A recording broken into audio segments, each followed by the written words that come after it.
Мама, мне кажется, в папу демон вселился. А у него случайно перед этим рюмки в руках не было? Я не знаю, пойди сама посмотри. Да ну только ж закодировали. Чё это с ним? Слышал, как котики мурчат? Ага. А так мурчат 40-летние мужики.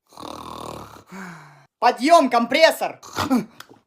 Ну вот сколько можно храпеть? Да не храпел, я просто приснилось, что мотоцикл прогреваю. 15 лет один и тот же сон? С этим нужно что-то делать. Что? Медицина уже давно нашла решение этой проблемы. И что вы посоветуете? Будет проще найти другого мужика.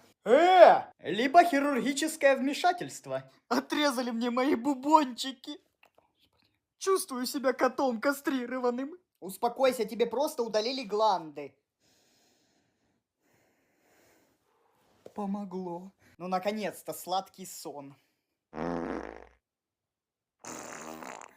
Правду говорят, беда не приходит одна.